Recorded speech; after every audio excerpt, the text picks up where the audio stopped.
What is it saying? Mining.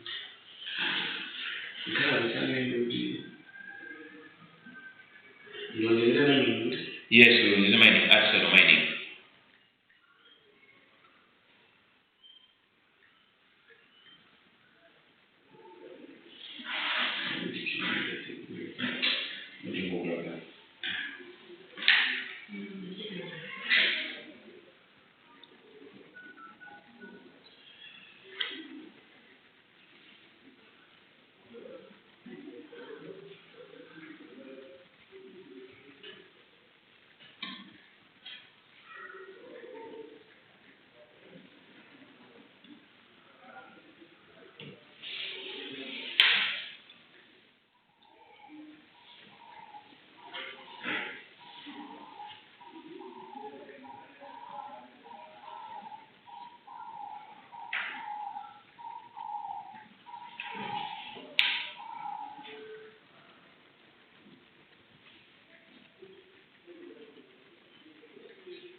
Are you there?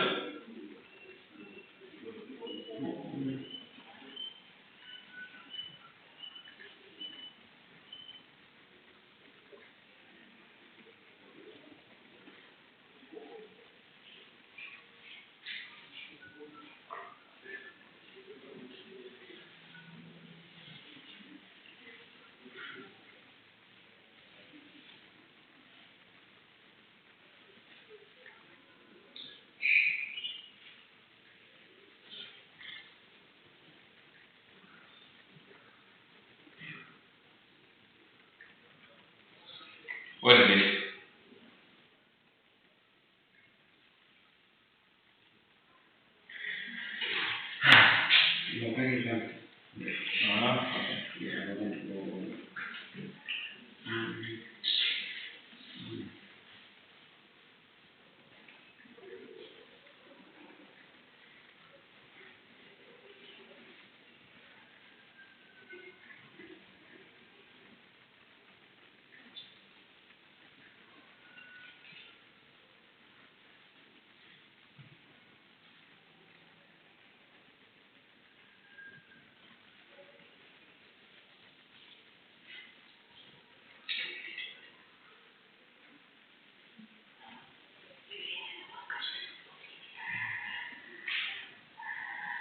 You got it?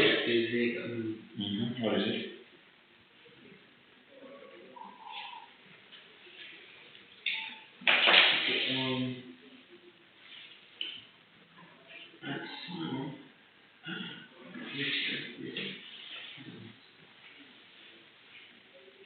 Refers to informal mining activities carried out using low technology or with minimal machinery. Okay, no. What is? Have you got it? What this guy has read out from there? What is this name? What is artisanal mining then? So mining process whereby they use informal.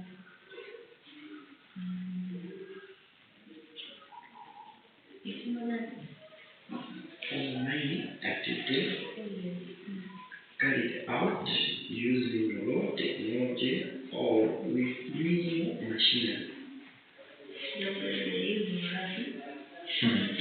Whatever it takes, but that is a mining or mining activities that are always done at a small scale, and people always use their bare hands, use some magasu, use some shovels, and so on and so forth at a small scale, you know. And in Malawi here, we are ahead of these stories. Artisanal mining happening in Maribude, others don't know they're happening in Kotakota, others are happening in Zimba.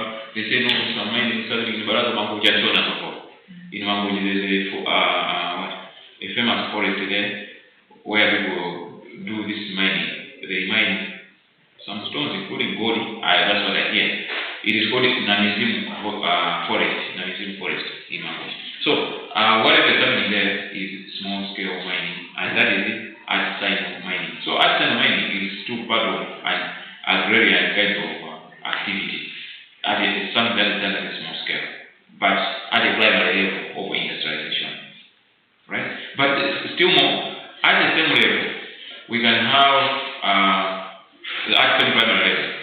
have some mining activities that are probably highly mechanized, that are at a certain level.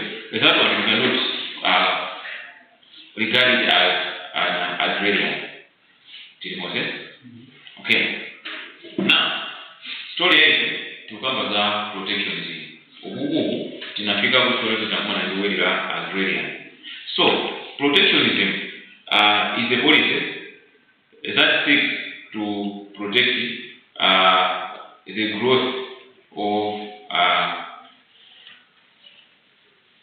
or maybe to safeguard the growth of agrarian industrialization. So protectionism is always there. So we are saying agrarian industrialization, this is the industrialization at a primary level, or the economic activities at a primary level.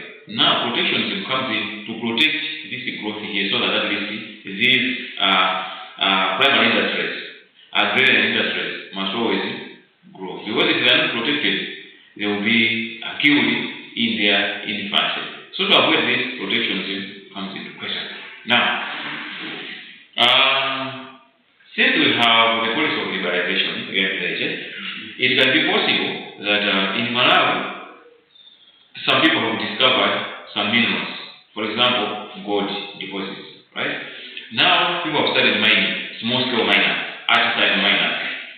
Since they do not have enough capital, they will be using the hose whatsoever, at a small scale. So that lady is digging there, this guy is digging there, and so on and so forth. And you are extracting probably some minerals you are selling, you are making some little money. But now, with the policy of liberalization, if the barriers are not, since the barriers are not there, for example, in liberalization stage, it is a free market, the barriers are not there. People, rich companies, can always come from elsewhere. Maybe they'll come from Zimbabwe, they come from South Africa, they come from Botswana. They know we're going to Malawi to do the mining. They will come here with their huge machinery and all. And they start the operations. Are you going to survive if you are outside the mining? You are not. So yours is agrarian industrialization. You are trying to industrialize yourself and your area and your country, but using those smaller operations that you are hoping to grow as you go along. So the coming in of these others will always prevent you from growing. They will dominate you. They will kill you right away, and they will survive. So to avoid this scenario, this unfortunate scenario, that's when protectionism comes into question. Now, we say with liberalization, we were looking at one disadvantage of liberalization, and we said it is that the creation of unemployment. You find that in this scenario, that creation of unemployment, yes, will come into reality. Why? Because you have your small mining operations as an artisan. Probably you hire 2 or 3 more boys working for you. The coming in of those ones, with their big machinery, experts and all, you are going to die. That's your business. That's what I mean. Your business will die. You close down here. That's your small mine. And you'll be replaced by a huge company that will probably bring experts from elsewhere, bring some technologies and all that. So it means your people here are now jobless. So to avoid this, then mechanism must always be put in place to protect this one. So,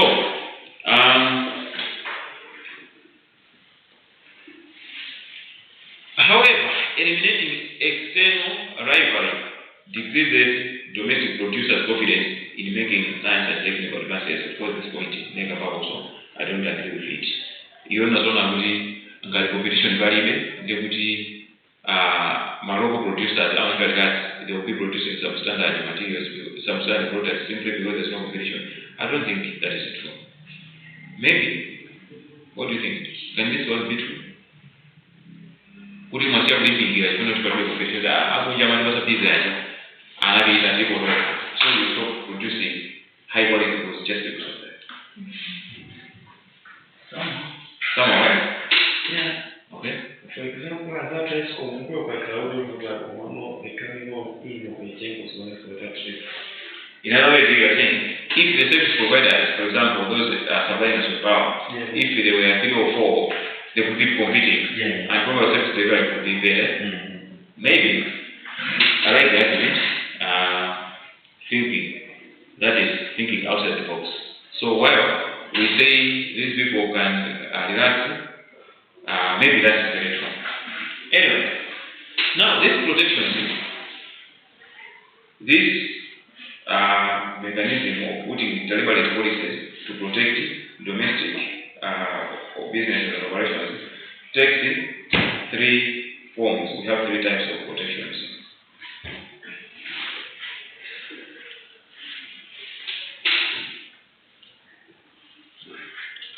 Three types of protectionism. One, targeted protectionism.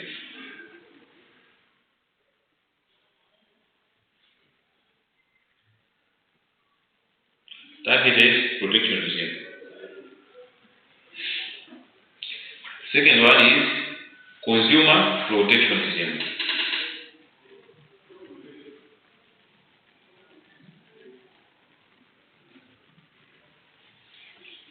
You've read in the second one, consumer protectionism. Then we have what we call mutual protectionism.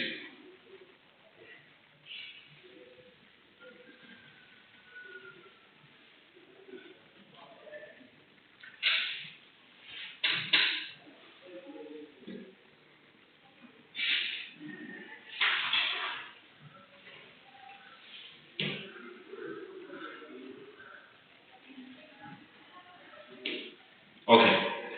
Now, when we are looking at targeted protectionism, this kind of protectionism is aimed towards some countries and commodities. Is aimed towards some countries and some commodities. So, you can have deliberate policies to bar or to restrict products, or to restrict the entry of products from some specific countries. For example, one can look up and say, we don't want goods from China for some reasons that you have. Probably, in your thinking, you believe China is now using this market as a dumping site. So the goods that the Chinese are bringing here are probably the surplus or some standard goods. So that's why China is bringing here. So we no longer need goods from China. So you are targeting goods from a specific country or from specific countries. That is protectionism or targeted protectionism. And there can be reasons why you choose to bar or restrict goods from those specific countries. And of course, not only the countries, but even certain commodities. You can choose to restrict the entry of certain commodities. Now, if you do that, this one is part of targeted protectionism. Then we said consumer protectionism. This one only tries to defend some industries or certain industries. Here we are not looking at a specific product, but certain industries. Let's say look at the apparel industry or my business, they deal with so far, right? Now you choose to restrict the entry of goods related to so far, for example. So the idea is, at least, you want your consumers in that particular country to consume goods that are probably locally produced by the industries that are there. Because if you do not protect the entry of those ones, then that particular industry in your country probably will die. For example, the apparel industry or the textile industry, for example. You can have that industry. Mind you, when we're saying industry, textile industry, we are not talking about a textile company here, but an industry as an umbrella.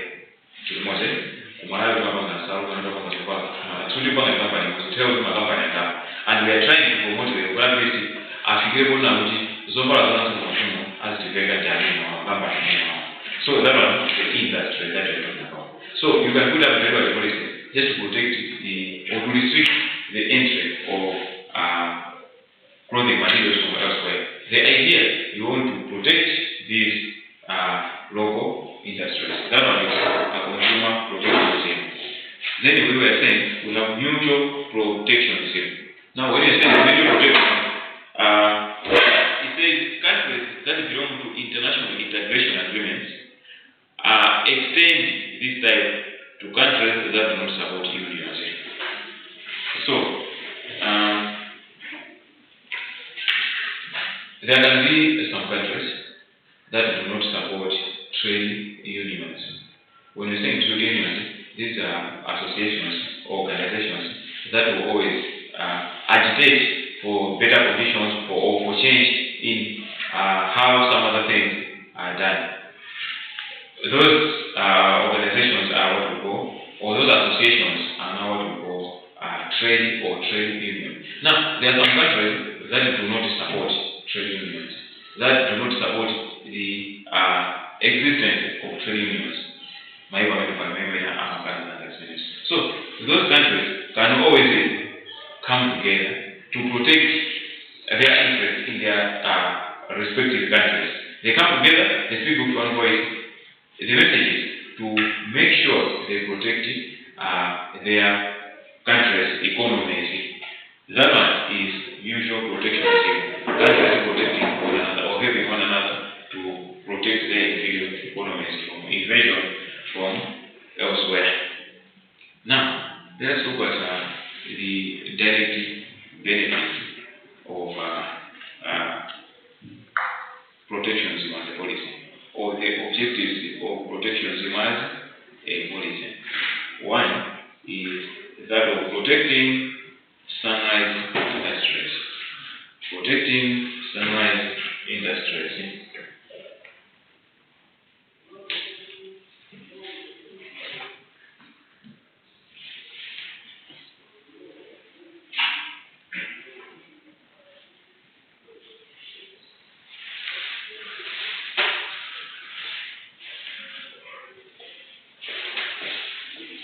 By the way, what are sunrise industries? Just thinking. And we are here. I'm not looking at someone who might have read somewhere, probably haven't read, but just thinking. When you're saying sunrise industries, what do you think are these industries? Upcoming industries, right? In other words, baby industries. So this is exactly what we have taken time discussing here. We even gave examples of mining and all those things. Those companies that are just coming up are baby industries. So we are setting up those industries. For them to grow, animals are all over there to harm them. They need to be protected in. So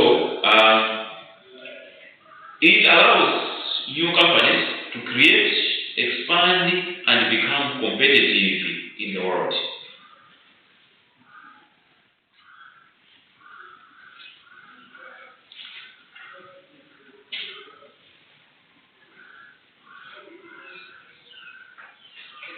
So, I asked you, I said, when we are looking at the levels of industrialization, I said we have primary, secondary, tertiary, but you refuse to take retirement, isn't it? Do you think when you look at the industries or companies, there are some companies that are in retirement? Don't you think so? If you look at the life cycle of companies or businesses.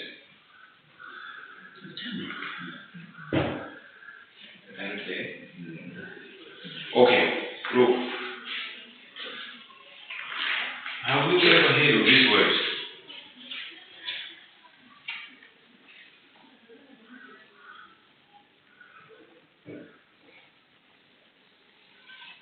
What is that? Have you ever heard of that?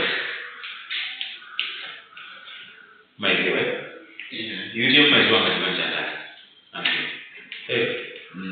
Do you have any other idea of what this UTM may stand for? Kabla mnampa watu hawa wadai kwa mwezi wa sasa ndani. This is not the way. Okay.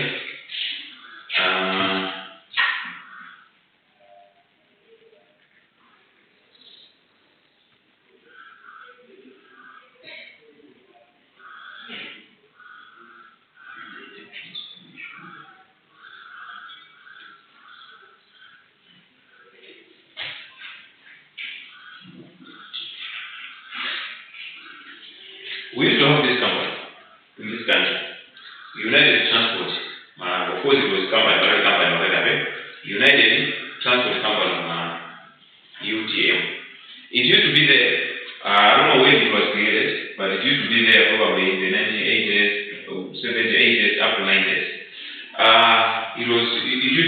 United Transport Company. It was a public sector company. It was owned by the government. And it was running buses across the country. In towns like this one, we had city lines. They used to call them city lines. Whereas in the countryside, they used also to operate there. They had big buses. By then, the mini buses were no longer there. Do you know that? Then, over time, this one changed its name from UTM to Stagecoach. So as I was growing, the name that I found was this one. And with my mother, as a little one, we used to board these buses, Stagecoach buses. As years went by, it changed its name to Shiri bus line. And probably people might have seen this one. Yeah. Though maybe we were too small, but you might have seen Shiri bus line. So it started with UTM. In fact, from before UTM, it was called NTC. Before UTM, it was called NTC, and that was during the colonial days before we got independence. This NTC meant stood for Nyasaland Transport. Nyasaland. That was before we became Malawi, right? So it was Nyasaland. If you watch this video by one musician, way back of course, Edison Marapari, whatever. Some boys, they were dancing on some structure like a bus, and they were doing like this, waving their hands. Read is written Nyasaland Transport. So it is in the museum in Atlanta, that bus. So from here, towards in early 2000, that's when this one completely died. But now, over the years, it was declining. I believe companies in Nyasaland Transport kuteka kuti inama sana nipasi moja. Sili kujua inama nipasi kikati. Kumatiko leo inama nipasi moja. By then, deputy makula pamoja. Kukula. Mpaka inafika nifu kwa ada ya kula. Utahamu nipasi kwa muna mtamini inalinda video inalojeka kwa wasi. Sio neno mapasa ngati. Mimi masa kwa stage moja ya blue kipena kwa hivyo. Kuma over the years, pasifuwa sana yapo wametikai. Mpaka na inagani inagafa. Kena kuno some other people took over, they privatized it, kena kuno we are managing national parks. Now we have national parks now is a private one. It doesn't belong to the government anymore. Of course the government has some shares, but they are royalty shares. I think 10% or something. It is fully private.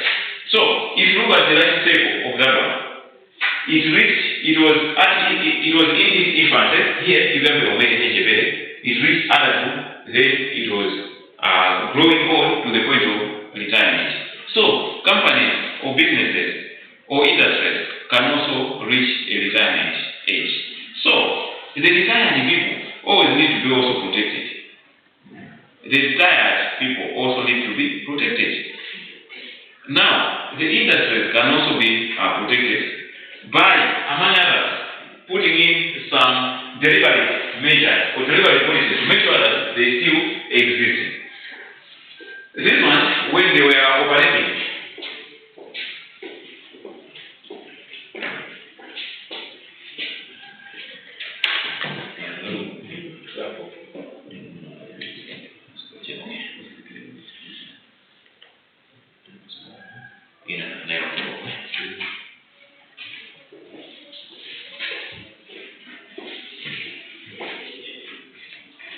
wanazungumza vijiji mulinda tafadhali na Tendo klasi yangu ya NPA ya mwayati. Data zinazoje. Onekana hizo kula mimi. Data hizo kula mimi. Basi zote za comment.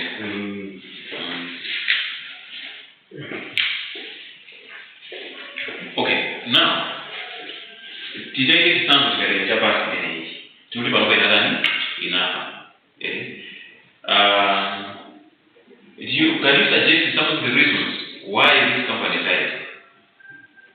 Kumbo gani tajana? Mimi nalime kuzoka huko na kile pesa kuti fake gani mwana mfuaji. Service. Service. Service of what? What service? safe delivery or what?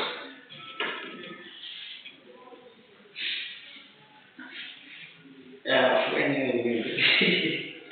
I can like the sheer. I remember the sheer was laying in my children was in a way they know sugar of that. Okay. Yeah. Okay. Yeah, and I'm like, I think we should Not to that. Frequent breakdowns and all. Yeah. Okay. So it's like they are not being serviced. Yeah. Alright, anyway, now we are looking at how the machinery was being managed. So the management was acceptable. Probably. That's why they were failing to maintain. Because this regular maintenance is to do with management. Those people, they had to see that, these buses maybe every 3 months, you should always go on the maintenance and so on and so forth. So management probably is one of the reasons why this company failed. That's how we do it. Any other reason, that one of course is valid. Any other reason that you think might have contributed to its death?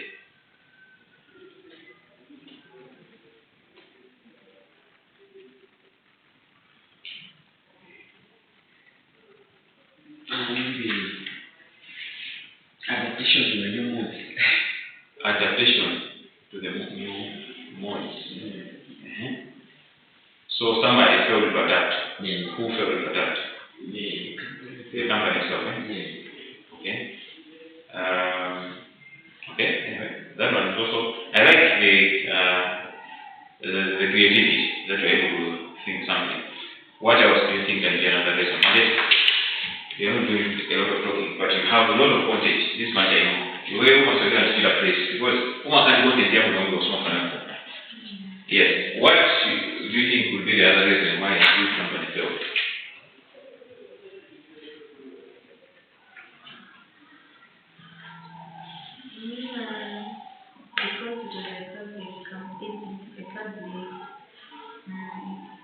Because it was the government. No, but it was belonging to the government. I'm going to go the shares. I'm going to go the shares. Neither. Obama. Let's go ahead. When my number Somewhere around, yes. I think maybe it can be because I hate though, and I don't have proof. But back then, and that's not the government, the always move on the hands to get resources.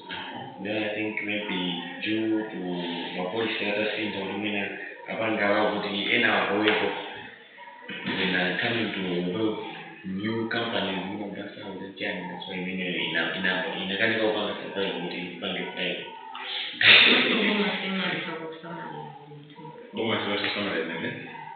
Okay. They relax a lot. There's a lot of like it. Okay, now suggest you were bringing in another interesting point. To polish up that one, that is the point I was trying to look for. I was looking for that one.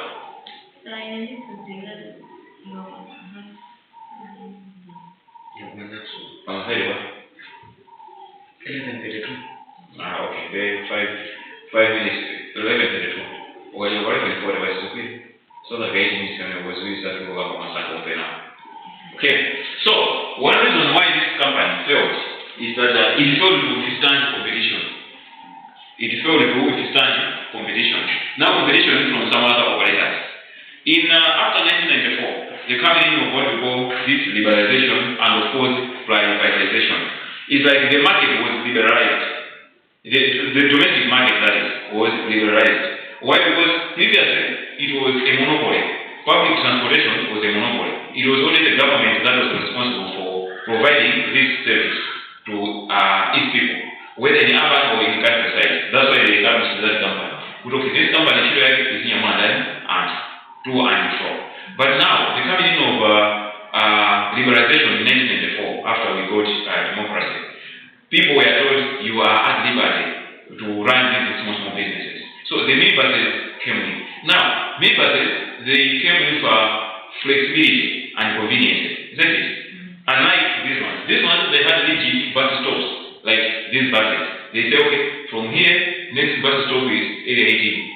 From area 18, next bus stop is probably area 8 or Kaneko, just like that, So, there was no flexibility. They wouldn't that a bus is, I'm not going to You have to walk all the way from Lagos. That was the time, but when you never want to buy at age, you were for example, that's where your house is, your village is there. You had no choice to say,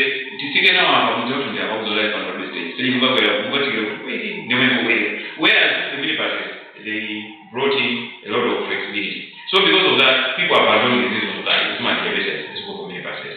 So that convenience that came with minibuses, flexibility and all, made it difficult for those people to make a profit. So they would run their buses with those rigid schedules, as we are saying. But now, they are not carrying anybody in there. How would they maintain the buses? Now very difficult to maintain the maintenance that you mentioned. Those they were making losses. So to operate those buses is very expensive even now. Very expensive. You need at least more customers and everything so that you should be able to meet. These people were paying. So they died. Now, it means the company, as it was going towards retirement, it needed some protection. Now, this protection will take many forms. Not necessarily banning the minibuses or stopping the minibuses from operating, because now then we are killing the whole essence of liberalization. We don't have to kill it. But this one must find means of protecting. So, one way through which this one could be protected is through subsidies. Through subsidies. Now, the subsidies, that is probably some money set aside by the government to help in the operational cost and everything, so that that one should always keep running. Though it is running at a loss, but that it should be running because it's kind of a flat carrier. It also has its own advantages. For example, the fares that we pay were relatively lower. So there was a need for this one to be protected. So the companies that they have lived so long, at times they are faced. And when they reach a point of facing their decline, the government should always step in and help them. So this stepping in and to help is now what we are referring as protectionism. So that they should not die. So, point in general, protecting sunrise industries in companies includes also retiring industries. So, another end of the spectrum are the retirement industries, also known as dying sectors. Retirement industries are also known as dying sectors, which will require some assistance to enable them to gradually decline and escape any of the adverse consequences, such as declining. So, almost every country, they always have declining industries. For example, in the UK, in the 1950s, they had an industry that was now declining, and this we used to call a shipbuilding industry. And before 1950s, they used to have a vibrant one, but by 1950s, it was kind of declining. Then we had automobile manufacturing industry in the 1970s, still in the UK. By 1970s, it started declining. Then we had steel processing, and so on and so forth. So, these industries are declining. To avoid their eventual death, it is always the responsibility of the government to make sure that they put in mechanisms to make sure that they are still continuing. If they die, they should always die a peaceful death. Another point, protecting non-renewable commodities. Protecting non-renewable commodities. What are some of the non-renewable commodities? We have minerals, we have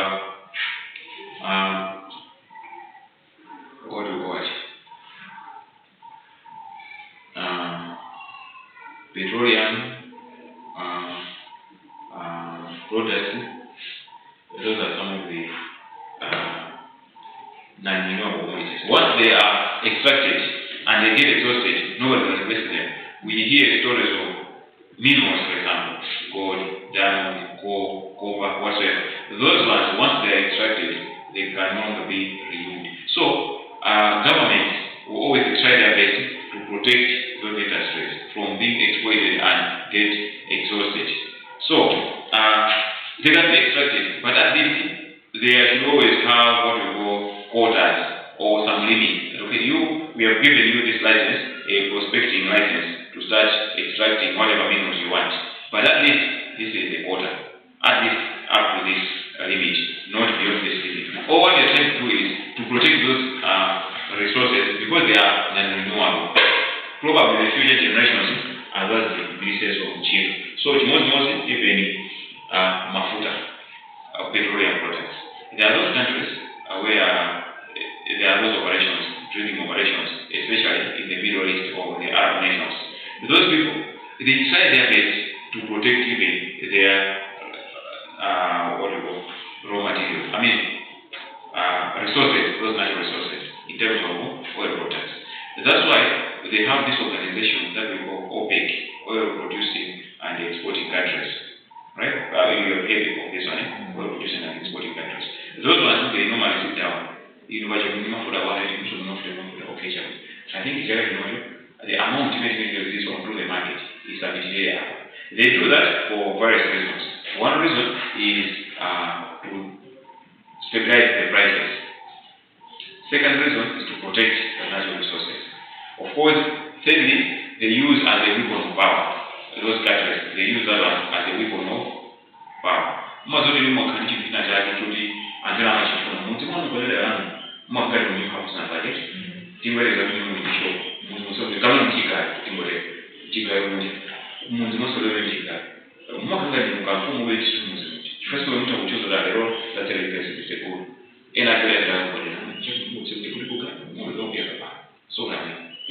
So these oil producers in those countries, they have that power because if they choose today to say no longer we are no longer allowing anybody to drill and extract these things from now onwards, what will happen to the world? The world will come to a standstill.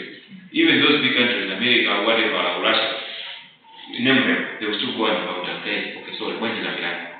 So they also do that as a weapon of power. Anyway, we are not so much concerned with that one. We are only concerned with one factor or one reason, and that is of protecting these resources from being exploited. Those they think of the other generations to come. My generation in another country, so that they just roll in many food, and I just roll in my food as a company.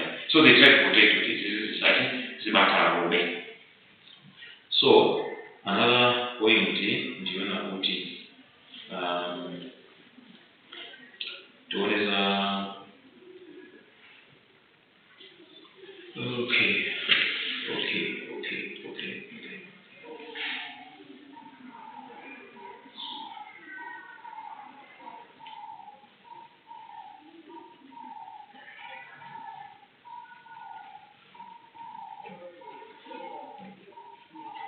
So last time we saw trade policies.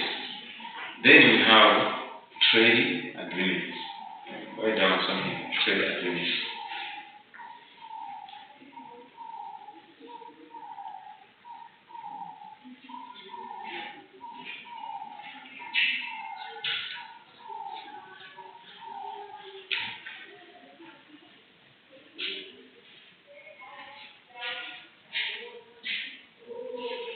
So on this also I just want you to understand the difference between a trade agreement and a trade policy. Okay. Last time when we were discussing a trade policy, we said this is a government stance, isn't it? This is a government stance on imports and exports, or a government stance on international trade, if I understand. So they say in the state of what? A combination of rules, laws, or regulations governing imports and exports. So in your curriculum, Muniji, my rules, my regulations, and then one of that, if you ever think you it will not get a launch, if this is our position. So a collection of those laws, rules, regulations governing imports and exports of your country and your relations with others, if you put them together, that is a policy, right? A trade policy. So that's your position. Whereas an agreement, a trade agreement, refers to any contractual arrangement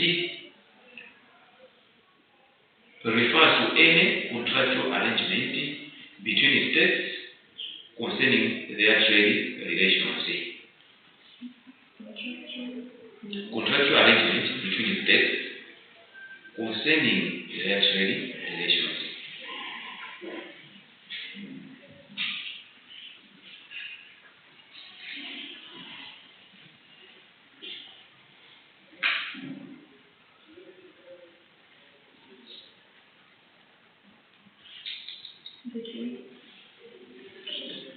between states concerning their trade relations.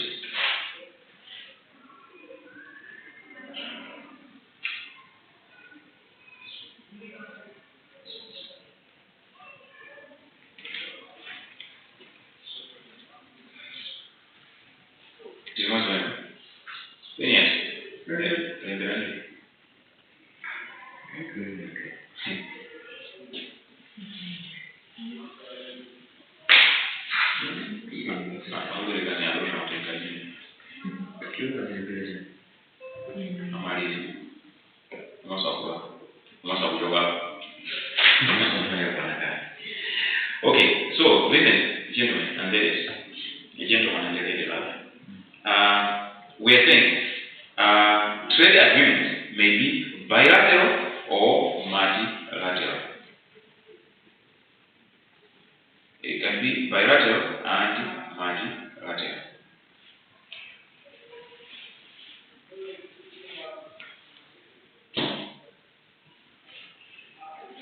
Okay, so when you're saying a trade agreement can be bilateral or multilateral, what does this mean? What is a bilateral trade agreement?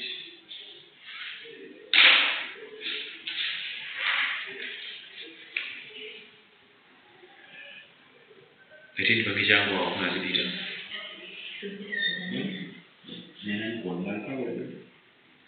Iwe uzipita, ikiwa jambo mali ndio zote zipita. Bilateral, when you say bilateral trade policy, I want us just to differentiate bilateral and multilateral. And this one is simple for you. Why? Because when we are talking about trade policies, not a trade agreement, when we are talking about trade policies, we also mentioned the bilateral and the multilateral. Yes, you were there. I was done with it.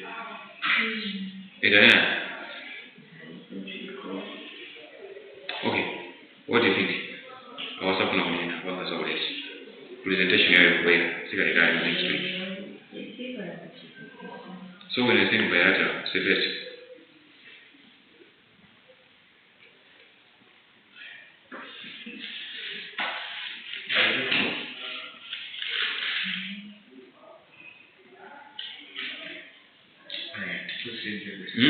Tonight comes up bilateral policies. It's only when they go, I'm not bargaining. Why, when we are mentioning bilateral trade policies, multilateral trade policies, domestic trade policies, national trade policies, we mentioned this one and we repeated several times.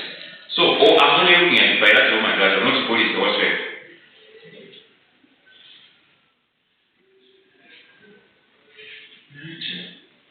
By means what?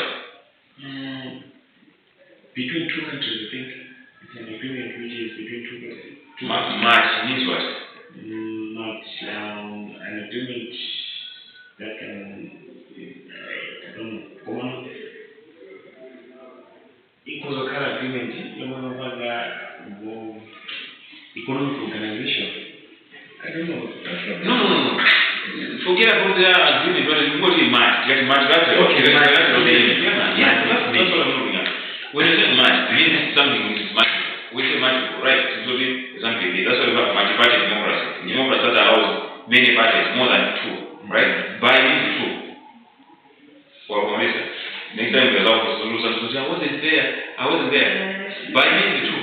So when you say a bilateral agreement, it's a trade agreement between two countries.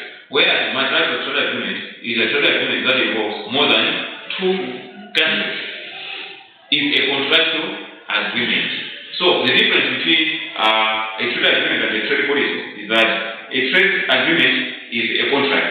It's a contractual arrangement between two countries or more than that. Whereas a trade policy is just a government stance or a government position or import and export. It's not a trade policy is not an agreement with anybody. So it's like really in a community like this one, there's this guy,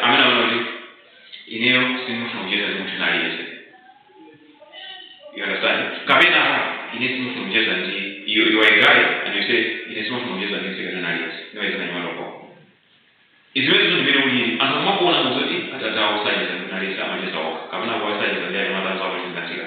policy anyway. Whereas agreement, in fact, you have agreed with someone else, you have avoided into a relationship or whatsoever, that is a different thing. So a policy and agreement are two different things. Now, these trade agreements, they take different forms. Of course, these trade agreements are also called free trade agreements. Now, what are free trade agreements? FTAs. FTAs are binding treaties between countries. Those open markets to businesses by addressing trade barriers such as tariffs and non-tariff barriers. FTAs are binding treaties between countries that have open markets. Trade agreement, class of binding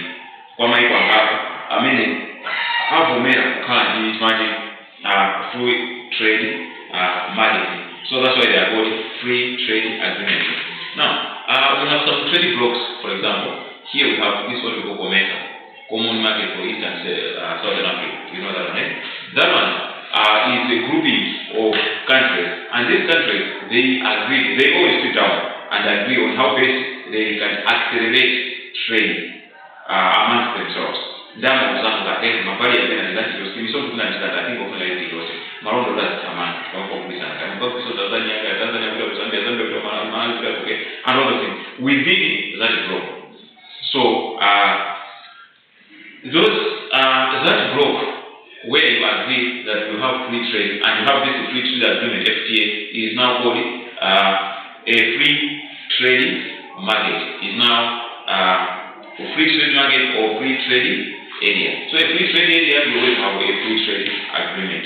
You agree among yourselves. So here we have COMESA, I mentioned. We have SADC. SADC is also an FTA, free trade area, where we always have a free trade agreement. In East Africa, we have EAC, East African Community. Of course, there we have the most famous ECOWAS, and so on and so forth. These trade blocks are the groups of countries that always have the FTA or free trade agreement. So next time in the meeting, we're going to look at the three types of trade agreements. Three types of trade agreements.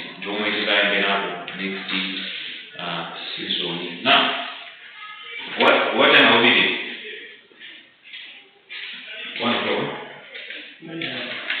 You come. Try to be there. You miss if you can, please try. If you can, try to miss. Be there.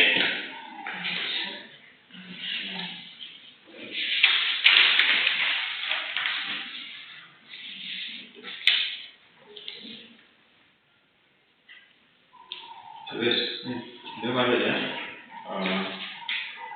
which is public programming. If you can, I would love if you would try to come so that it's a limited time. Okay.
Esa Bupo.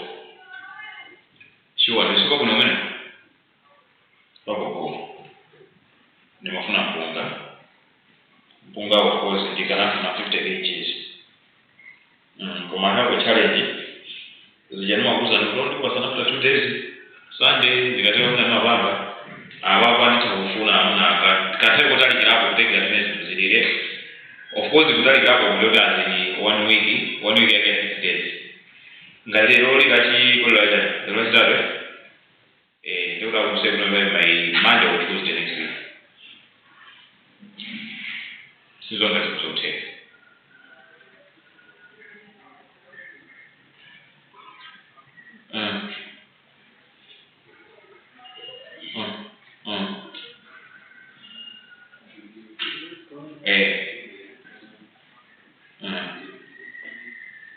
Okay, that is the general procedure about how we do. The general procedure about how we.